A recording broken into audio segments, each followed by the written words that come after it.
আজ হচ্ছে বিশ্বকর্মা পুজো। তো সবাইকে বিশ্বকর্মা পুজোর শুভেচ্ছা জানাই। আজকের দিনটা কিন্তু অনেকেই জানে না যে আজকে বিশ্বকর্মা পুজো। কেন কি জানেন তো? আজকে এই পুজোটা অতটা কিন্তু স্পেশাল নয়, তবে কিছু কিছু মানুষের ক্ষেত্রে কিন্তু এই পুজোটা অনেক স্পেশাল। তো সত্যি কথা বলতে ছোটোবেলার থেকে না আমারও ভীষণ ভালো লাগে এই দিনটা।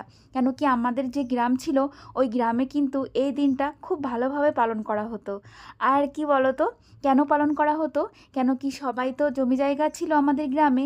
এবার সবার যেহেতু জমি জায়গা ছিল, সেহেতু সবারই কিন্তু মেশিন ছিল।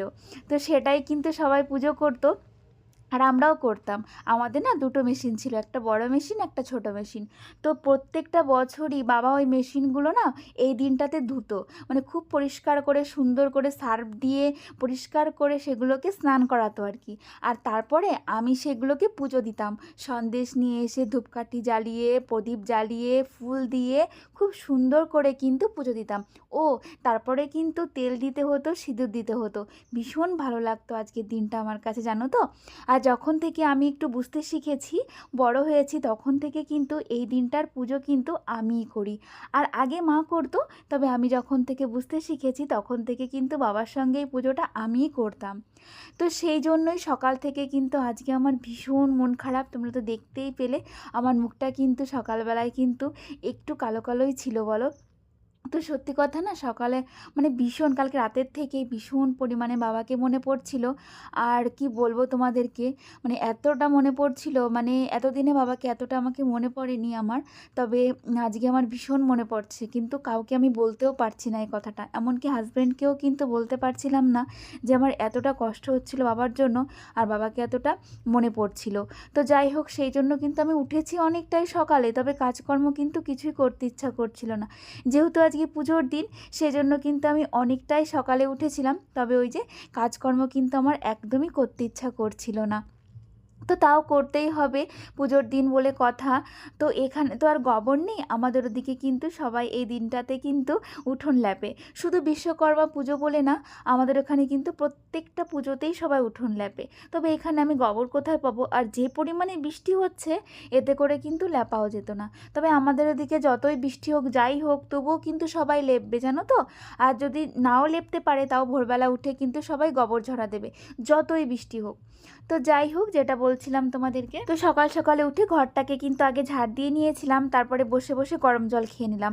আর অনেকটা টাইম কিন্তু ওখানে বসিয়ে আজকে কাটিয়ে দিয়েছি, সেজন্য একটু লেটও হয়ে গেছে। তো তারপরে দেখলে কালকের ভিজা জামা কাপড়গুলো কিন্তু নেড়ে দিলাম। খুব একটা যে ভিজা আছে তা না, হালকা হালকাই ভিজা আছে। তবে আজকেও রোদ উঠবে কিনা ঠিক নেই, আর এগুলো শুকাবে কিনা তারও ঠিক নেই। তবে নেড়ে তো দিতেই হবে, না নাড়লে কি হবে বলো তো। তবু হাওয়া বাতাসে যাই হোক একটু গন্ধ তো হবে না, আর ঘরের মধ্যে রেখে দিলে কিন্তু গন্ধ হয়ে যাবে। সেজন্য জামা কাপড়গুলো বাইরে বের করে দিলাম, যাতে একটু হাওয়া বাতাসে যাই হোক একটু শুকায়। তবে রোদ কিন্তু উঠবে না মনে হচ্ছে, সকাল থেকেই কিন্তু মেঘলা হয়ে রয়েছে, আর অন্ধকারও হয়ে রয়েছে। সুখ দুঃখ নিয়েই কিন্তু আমাদের জীবন, তাই না বলো? অনেকটা কিন্তু দুঃখে থাকি, সুখেও থাকি আবার। তবে কি বলো তো, এই নিয়েই হাসি খুশিভাবেই কিন্তু বেঁচে রয়েছি। শুধু দুঃখ নিয়ে বাঁচলে কিন্তু মানুষ কখনোই বাঁচতে পারে না। এই যে আজকে আমার কষ্ট হচ্ছে, দুঃখ হচ্ছে, এটা যদি আমি রোজই করি তাহলে কিন্তু আমি বাঁচতে পারবো না, জানো তো। একদিন সুখ হবে, একদিন দুঃখ হবে, এইভাবেই কিন্তু আমাদেরকে বাঁচতে হবে।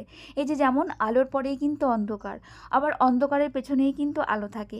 এরকম কিন্তু আমাদেরও জীবনে কখনো আমাদের দুঃখ আসে, কখনো আবার সুখ আসে, কখনো কান্না আসে, কখনো হাসি আসে। তো কখন যে কোনটা আসবে সেটা আমরা বলতেই পারবো না। যেমন এখন কিন্তু আমাদের একটু কষ্টের সময়, তোমরা তো বুঝতেই পারছো আমি কোন দিক দিয়ে বলছি। তো জানি ভগবান একদিন না একদিন মুখ তুলে তাকাবেই, তো সেই আশাতেই কিন্তু বসে রয়েছি। তো যাই হোক, তোমরাও আশীর্বাদ করো আমরা যেন এই কষ্টের সময়টা কাটিয়ে খুব তাড়াতাড়ি সুখের সময়টা দেখতে পারি। তো আজকে যেহেতু পুজো, সেহেতু ঘরটাকে কিন্তু মুছে নিয়েছি। আর আমি ভেবেছিলাম কি বুধবারে ঘর মুছবো না বৃহস্পতিবারে মুছবো, তারপরে ভাবলাম মা আজকে তো বিশ্বকর্মা পুজো, আজকে তো মুছতেই হবে, আজকেও মুছবো। আবার কালকে যেহেতু বৃহস্পতিবার, সেজন্য কিন্তু কালকেও আমাকে ঘরটা মুছতে হবে। আর এই দিকে দেখো, যত লোহার জিনিসপত্র আছে সমস্ত কিন্তু আমি বের করে নিয়েছিলাম, আর হাজব্যান্ড এগুলো কিন্তু ধুয়ে দিয়েছে, আর সেগুলোই কিন্তু আমি এখন নেড়ে দিচ্ছি। কেন কি এগুলো একটু শুকিয়ে নিতে হবে। আর বিশ্বকর্মা পুজোর দিন কিন্তু প্রত্যেকটা বাড়িতেই এরকম করে লোহার যত জিনিসপত্র থাকে সবাই কিন্তু এরকম সুন্দর করে ধুয়ে দেয়। তো তোমাদের কাদের মধ্যে এরকম নিয়ম আছে আর কাদের মধ্যে এরকম নিয়ম নেই, অবশ্যই কিন্তু আমাকে কমেন্টস বক্সে জানাবে। আর এখন কিন্তু আমি স্নানটাও করে নিয়েছি, আর আজকে একটু মাথায় শ্যাম্পু করলাম যেহেতু পুজোর দিন, আর শাড়িও পরেছি যেহেতু আজকে পুজোর দিন, সেই জন্য ভালো লাগলো। আর এখন এই যে চুল কটা একটু হালকা আঁচড়ে নিলাম, যেহেতু আমি ভিজা চুল আঁচড়াই না, যেহেতু সিঁদুর পরতে হবে, তাই হালকা করে একটু মাথাটা আঁচড়ে এই যে এখন সিঁদুরটা পরে নিলাম। পরিণীতা মনু কমেন্ট করেছো, তুমি বলেছো দিদিভাই তোমার ভিডিওগুলো না এখন আমি ঠিক মতন দেখতে পারছি না, তবে আজকের ভিডিওটা আমি কিন্তু পুরোটা দেখেছি, তবে আগে যেগুলো ভিডিও মিস করেছি সেগুলো আমি আস্তে আস্তে দেখব। তোমার ভিডিওগুলো আমার খুব ভালো লাগে, আর বিশেষ করে তোমার কথাগুলো আমার খুব ভালো লাগে। থ্যাংক ইউ বুনু, অনেক ধন্যবাদ, অনেক ভালোবাসা তোমাকে।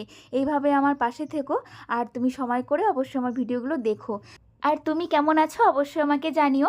অনেক দিন হলো, তোমার কথা কিন্তু আমি কিছু জানি না, আমাকে কিছুই তো বলছো না, তো তুমি কেমন আছো কি বৃত্তান্ত সবটাই কিন্তু আমাকে জানিও। আর এখন আমি বসে পড়েছি আজকে সবথেকে গুরুত্বপূর্ণ কাজে। কি কাজ বলো তো? আজকে যেহেতু বিশ্বকর্মা পুজো, সেহেতু কিন্তু এই যে সবথেকে বড় কাজটা করতে আমি এখন বসে পড়েছি। এই যে সমস্ত যে লোহার জিনিসগুলো সকালবেলা ধুয়ে দিয়েছিলাম, সেগুলো কিন্তু এখন একটু শুকিয়ে গেছে, আর সেগুলোকে নিয়েই আমি বসে পড়েছি তেল সিঁদুর এইগুলো মাখাতে। আর ওইদিকে দেখো মাম্মামও ঘুম থেকে উঠে পড়েছে, তবে আজকে মাম্মামের দিকে খুব একটা আমি খেয়াল করতে পারছি না, কেন কি এই যে এক্সট্রা আমার অনেক কাজ রয়েছে সেই জন্য। তবে মাম্মামকে আমি ব্রাশ দিয়েছি, বলছি যে ব্রাশটা করে নাও, তবে ও কিন্তু ভীষণ বিরক্ত করতে চাইছে না। অন্যদিন তো আমি দাঁড়িয়ে থেকে ওকে ব্রাশ করিয়ে দিই, ওই দেখো আবার উঠে চলে গেল। তো আমি এখন এই সমস্ত কিছুকে দেখো তেল শুধু দিয়ে দিচ্ছি, আর মাম্মামি যে একটু রেগে গেছে জানি না কিসের জন্য যেন, যাই হোক ও জল খেতে বলছিলাম সেই জন্য বোধহয় মাম্মাম রেগে গেছে। তো এই যে এখন জলের গ্লাস নিয়ে ও চললো ওইদিকে, তো জানি না কতটা কি জল খাবে, তবে আমি ওকে কিন্তু পুরো জলটাই খাওয়ানোর চেষ্টা করি, জানি না কতটা খাবে। আর জাকিয়া সুলতানা তুমি কমেন্ট করেছো, তুমি বলেছো যে দিভাই তুমি কি আর পেমেন্ট পেয়েছো? না গো, আর আমি পেমেন্ট পাইনি, তবে তোমাদের আশীর্বাদে হয়তো খুব শীঘ্রই আবার পেয়ে যাব। তোমরা যদি এইভাবে আমার পাশে থাকো, আমাকে যদি এইভাবে ভালোবাসা দাও, তাহলে অবশ্যই আমি আবার পেমেন্ট অবশ্যই তাড়াতাড়ি করেই পেয়ে যাব, আর সেটা আমি তোমাদের অবশ্যই জানিয়ে দেব আমি যদি আবার পেমেন্ট পাই। আর মাম্মাম দেখো কি করে বেড়াচ্ছে, এখন আবার এই যে চেয়ারে বসলো। তো যাই হোক, এখন এই যে মাম্মামে যে সকালের খাবারটা থাকে সেটাই বোধহয় চেয়ারে বসে খাচ্ছে, ওই যে ওকে কাজু কিশমিশ এগুলো খেতে দিই সকালবেলায়, সেটাই খাচ্ছে।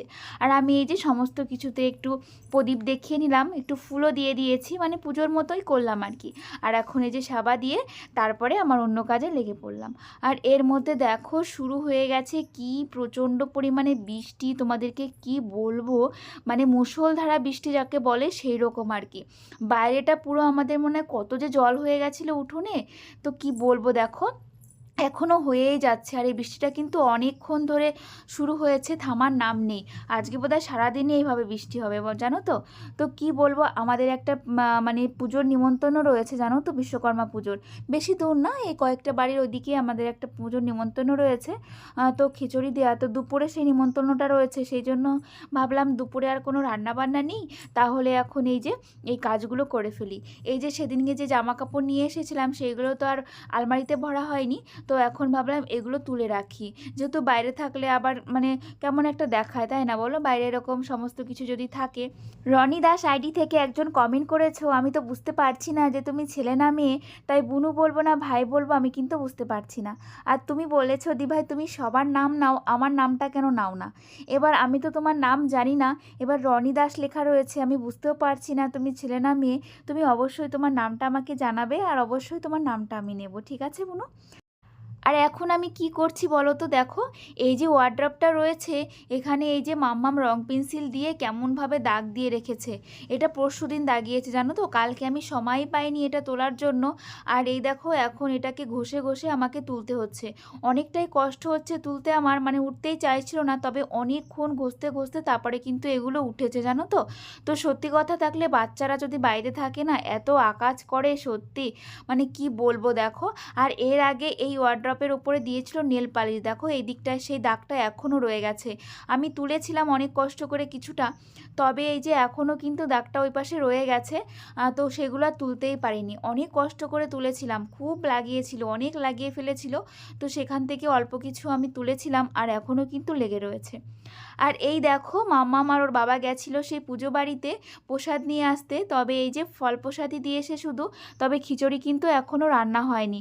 এই বৃষ্টির মধ্যে ওনারা কিন্তু রান্না করতে পারেনি, মানে দেরি হয়ে গেছে। তো কি করব বলো, আমিও তো দুপুরে রান্না করিনি। তো এখন কি করা যায় সেটাই ভাবছিলাম। তো আগে প্রসাদটা তো খেয়ে নিই, তারপরে ভাবা যাবে এখন কি করব। তো মাম্মা মেজে বসে পড়েছে প্রসাদ খাওয়ার জন্য, আর আমরা কিন্তু দোকানে বসে বসেই খাচ্ছি। আর বাইরে কিন্তু এখনও টিপটিপ করে বৃষ্টি হচ্ছে। ওরা কিন্তু ছাতা মাথায় দিয়েই গেছিলো, আমি আর এই বৃষ্টির মধ্যে যাইনি, ওরা দুজনেই গেছিলো আর প্রসাদটাও নিয়ে এসেছে। তো চলো এখন আমরা তিনজনে মিলে প্রসাদ খাই, তারপরে ভাবা যাবে দুপুরে আর কি খাওয়া যায়।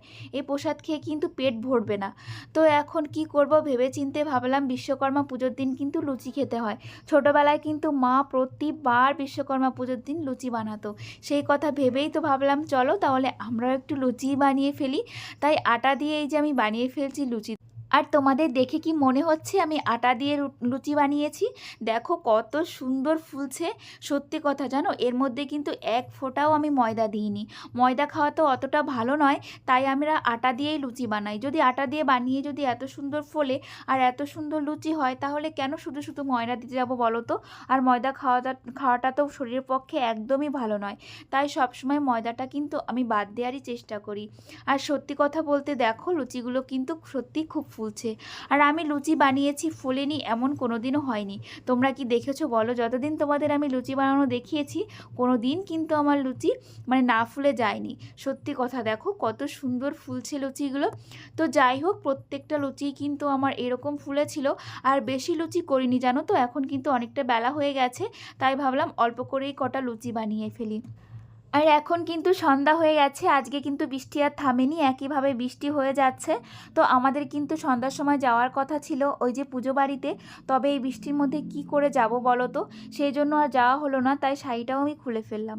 সারাদিন শাড়ি পরেছিলাম যে পুজো বাড়িতে যাব, একটু তোমাদের দেখাবো, প্রণাম করব। তবে এই যে আর হলো না বৃষ্টির জন্য। আর ওই বাড়িতে নাকি প্রচণ্ড কাদাও হয়েছে, হাজব্যান্ড যে দুপুরে গেছিলো ও এসেই বলল। সারাদিনে আর চুলটা ছাড়ানোর কিন্তু আমি সময় পাইনি, তো এখন এই যে সময় করে চুলটা ভালো করে ছাড়িয়ে নিলাম।